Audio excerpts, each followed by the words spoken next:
મુખ્ય ટાવરથી કન્યા શાળા સુધીનો રસ્તો ટ્રાફિક ઝોન જાહેર કરાયો છે। પોલીસ વિભાગ દ્વારા વિસ્તારમાં પાર્કિંગ માટે એકી બેકી પદ્ધતિ અપનાવવા જાહેરનામું બહાર પાડવામાં આવ્યું છે। તો છેલ્લા ઘણા સમયથી આ પદ્ધતિનું પાલન ન થતું હોવાને લઈ ટ્રાફિક સમસ્યા ઉદ્ભવે છે। તો બીજી તરફ મુખ્ય બજારોમાં દુકાનદારો દ્વારા રોડ ઉપર સામાન મૂકી રાખતા પણ ટ્રાફિકને અડચણ ઊભું થાય છે। પાલિકા તંત્ર દ્વારા જાહેર કરવામાં આવ્યું છે કે ટ્રાફિકને અડચણરૂપ કોઈ દુકાનદારે સામાન મૂકવું નહીં।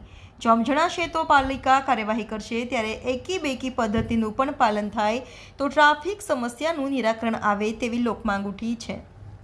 ડભોઈ નગરપાલિકા હદ વિસ્તારના ટાવર બજારથી લઈ કન્યા શાળા સુધી પોલીસ વિભાગ દ્વારા અગાઉ 2 વારનો ટ્રાફિક ઝોન જાહેર કરી પાર્કિંગ માટે એકી બેકી પદ્ધતિ અપનાવી કડક પાલન કરવામાં આવતું હતું, પરંતુ છેલ્લા ઘણા સમયથી ડભોઈના મુખ્ય બજારમાં એકી બેકી પાલન થતું નથી અને મુખ્ય બજારમાં બંને સાઈડ પાર્કિંગ થાય છે।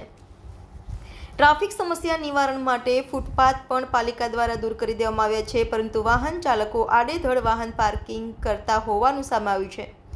બીજી તરફ પાલિકા દ્વારા રોડ ઉપર દબાણ કરતા દુકાનદારો સામે પણ લાલાંક કરવાનું શરૂ કર્યું છે। જાહેરનામું બહાર પાડી ગેરકાયદેસર દબાણ કરતા મુખ્ય બજારના દુકાનદારોને પણ સૂચના આપી દેવાઈ છે। સામાન અડચણરૂપ મૂકશો તો પાલિકા કાર્યવાહી કરશે। ત્યારે ડભોઈ પોલીસ વિભાગ સતર્ક બની હવે એકી બેકીનું સઘન પાલન કરાવે તો મુખ્ય બજારમાં ટ્રાફિકની સમસ્યાનો નિકાલ આવે તેવી માંગ ઉઠવા પામી છે। રિપોર્ટર ઉદય પંડ્યા, YNN ન્યૂઝ, ડભોઈ।